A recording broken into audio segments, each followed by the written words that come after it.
Hello दोस्तों, नमस्कार। स्वागत है आपका।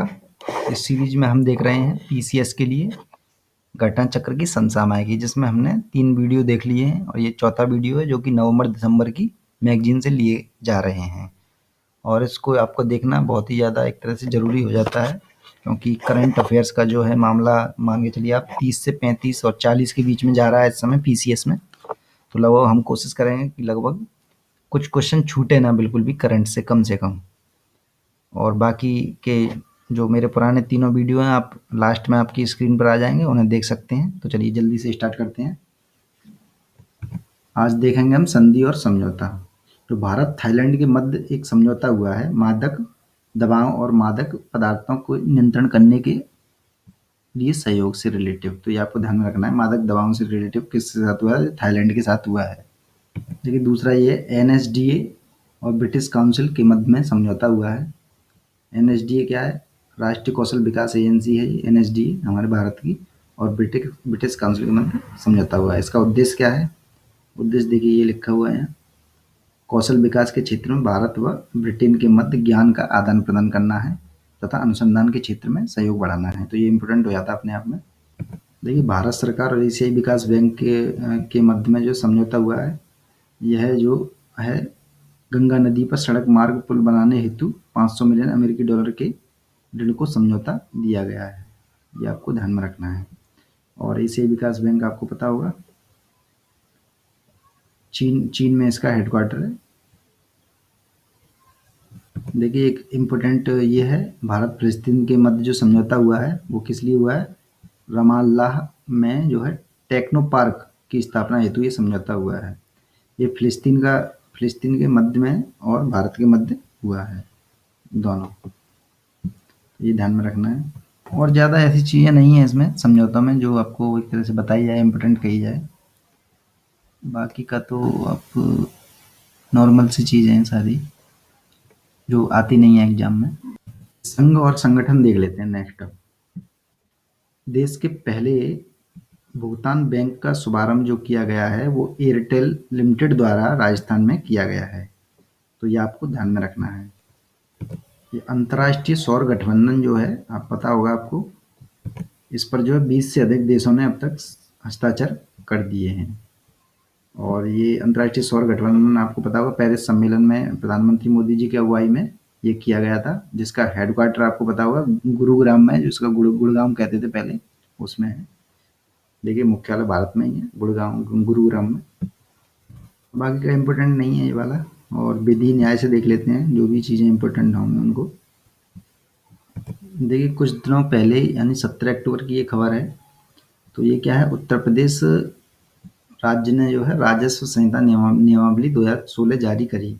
तो उसका उद्देश्य एक्चुअल में क्या है वो देख लेते हैं हम, पूछ लेते हैं। कभी कभी आजकल क्वेश्चन भी अच्छे बनने लग गए हैं। तो बैंकों द्वारा मत्स्य पालकों को ऋण प्रदान करने हेतु पूर्व में आ रही कठिनाइयों को दूर करना। तो ये ध्यान में रखना है आपको। ज़्यादा इसमें इतना इम्पोर्टेंट नहीं है जहाँ से क्वेश्चन बन सके। अब नेक्स्ट देख लेते हैं वर्ष एवं दिवस जो भी मनाए जा रहे हैं। देखिए शौचालय बहुत ज़्यादा चल रहा है इस समय, तो विश्व शौचालय दिवस भी देख लेते हैं थोड़ा सा। 19 नवंबर को आ जाते हैं ऐसे क्वेश्चन। 19 नवंबर को विश्व शौचालय दिवस। साक्षरता दिवस देख लेते हैं 11 नवंबर को, ध्यान में रखना है ये। और इस वर्ष की जो 2016 की थीम थी वो सबको शिक्षा, अच्छी शिक्षा, ये ध्यान में रखना है। विश्व सुनामी दिवस जो है 5 नवंबर को मनाया जाता है। इन्हें आप केवल सुनते रहें और एक दो बार सुन लेना तो आपको थोड़ा सा दिमाग में बिल्कुल बैठ जाएंगे और यहीं से लगभग क्वेश्चन बनते हैं। हालांकि क्वेश्चन सरल बनते हैं लेकिन फिर भी कभी कभार एक अटपटा सा आ जाता है कुछ। तो देखिए राष्ट्रीय एकता दिवस ये इम्पोर्टेंट नहीं है। पोलियो दिवस भी इम्पोर्टेंट नहीं है आपका, चाहे तो आप पॉज करके पढ़ सकते हैं इन्हें। और गरीबी उन्मूलन दिवस भी इम्पोर्टेंट नहीं है, कभी आता नहीं है। देखिए विश्व मानसिक दिवस भी इम्पोर्टेंट नहीं है। विश्व पर्यावरण दिवस जरूर इम्पोर्टेंट है। इसकी जो डेट है तो 3 अक्टूबर, इसे थोड़ा सा याद कर लें। विश्व पर्यावरण दिवस 3 अक्टूबर।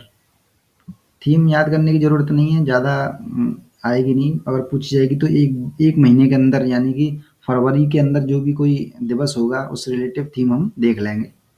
और आपकी विश्व दृष्टि दिवस, मानक दिवस, समुद्री दिवस, विश्व पर्यटन दिवस थोड़ा सा देख लेते हैं 27 सितंबर को। और खाद्य दिवस देख लेते हैं थोड़ा सा ये रहा विश्व खाद्य दिवस आपका 16 अक्टूबर को है ये, इम्पोर्टेंट है थोड़ा सा। और आपका विश्व अंतर्राष्ट्रीय शांति दिवस 21 सितंबर को है, इसे थोड़ा ध्यान में रख लें क्योंकि शांति दिवस क्या है, गांधी जी के जन्मदिन से थोड़ा सा लगा लेते हैं लोग 2 अक्टूबर को, तो ऐसा नहीं होना चाहिए। विश्व अंतर्राष्ट्रीय शांति दिवस जो है 21 सितंबर को मनाया जाता है, ये थोड़ा सा ध्यान में रखना है। और थोड़ा सा बालिका दिवस भी देख लेते हैं। अंतर्राष्ट्रीय बालिका दिवस जो है 11 अक्टूबर को मनाया जाता है। और अंतर्राष्ट्रीय लोकतंत्र दिवस इम्पोर्टेंट नहीं है अभी तक, लेकिन फिर भी देख लेते हैं, लोकतंत्र का मामला है 15 सितंबर, सुनते रहें बस आप, एक बार आपके दिमाग में बैठ जाएगा। और आपका इम्पोर्टेंट शिक्षक दिवस तो है ही है, विश्व शिक्षक दिवस देख लेते हैं 5 अक्टूबर, और अपना भारत का तो 5 सितंबर है, तो ये 5 अक्टूबर है, ये ध्यान में रखना है। विश्व हमसे थोड़ा पीछे है, 1 महीना, सितंबर अक्टूबर, तो ऐसे करके याद रख सकते हैं आप चाहें तो। अंतर्राष्ट्रीय साक्षरता दिवस भी थोड़ा सा ध्यान में रहना चाहिए, ये 8 सितंबर है, ये 80 सितंबर कर दिया इन्होंने, थोड़ा सा गलत छप गया होगा इनके। इनमें से थोड़ा सा देख लेते हैं, कोई भी महत्वपूर्ण लगे तो। संविधान दिवस तो आपको पता ही है 26 नवंबर को। और आपका विश्व निमोनिया, अंतर्राष्ट्रीय आयुर्वेद, और आपका अंतर्राष्ट्रीय अहिंसा दिवस, जो अहिंसा दिवस है वो है 2 अक्टूबर को, यह ध्यान में रखना है। और क्या है आपका विश्व गेंडा गेंडा दिवस देख लेते हैं यार एक बार। बाघ दिवस आ चुका है 29 जुलाई आपका, तो विश्व गेंडा दिवस जो है 22 सितंबर है इसका आंसर। और बाकी का तो इम्पोर्टेंट है नहीं कोई। देख लेते हैं, पुस्तकें देख लेते हैं थोड़ी सी जो भी करंट में चली हुई हैं 2 महीने के अंदर। देखिए द स्लीप वॉकर्स ड्रीम, तो ये ध्रुव ज्योति बोरा, बोरा करके आप याद रख सकते हैं, Bora, Dhruv Jyoti Bora, the sleep walkers dream. The legend of Lakshmi Prasad, Twinkle Khanna. The ministry of utmost happiness, Arundhati Roy, ये इंपॉर्टेंट है बहुत ही ज़्यादा, इसे आप याद कर लें अच्छे से। केवल उन्हीं को देख लेते हैं जो आ सकती हैं थोड़ा सा। ये देखिए शशि थरूर की एक पुस्तक है, an era of darkness, the British empire in India, तो ये इंपॉर्टेंट हो जाती है, आपको फंसा दिया जाएगा थोड़ा सा। आधुनिक है ये, शशि थरूर कांग्रेस के नेता हैं, पता होगा आपको, तो इम्पोर्टेंट है ये, चर्चाओं में भी बने रहते हैं इस वजह से।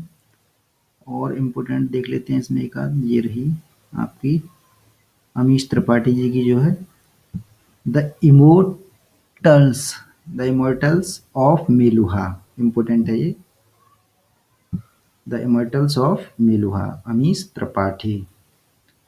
और आपका जो है हार्प, हार्प देख लेते हैं, हार्प जो पुस्तक है वो आपकी निधि डालमिया ने लिखी है। आप बाकी पॉज करके थोड़ा सा देख सकते हैं, लीजिए मैं थोड़ा सा ऐसे बड़ा कर दे रहा हूँ,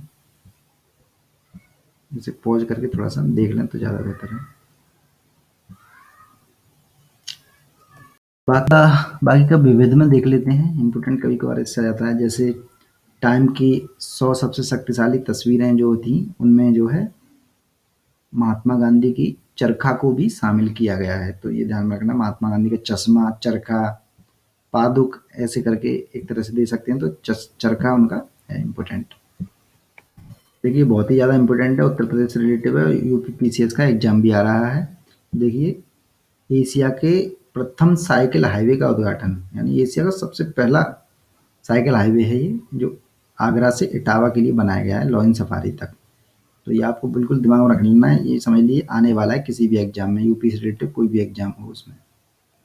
देखिए मुख्यमंत्री जी अखिलेश यादव जी हमेशा लखनऊ एक्सप्रेसवे का वर्णन करते रहते हैं, तो इसको हमें थोड़ा सा जान लेना जरूरी है, इसकी डेट भी जान लेना जरूरी है। देखिए ये जो है 6 लेन बन रहा है, पहले तो ये दिमाग में रखें। और दूसरा आपको किस दिन उद्घाटन हुआ था, तो ये उद्घाटन हुआ था आपका 21 नवंबर, इस डेट को दिमाग में रख लें क्योंकि ये क्वेश्चन कभी भी आ सकता है। क्योंकि हमेशा जब भी आप अखिलेश जी से बात करें, जब हम नहीं मतलब मीडिया बात करे, तो हमेशा उनके दिमाग में यही रहता है, लखनऊ एक्सप्रेस वे होना भी चाहिए। तो ये डेट हमें याद रहनी चाहिए, 21 नवंबर को उन्होंने उद्घाटन किया है।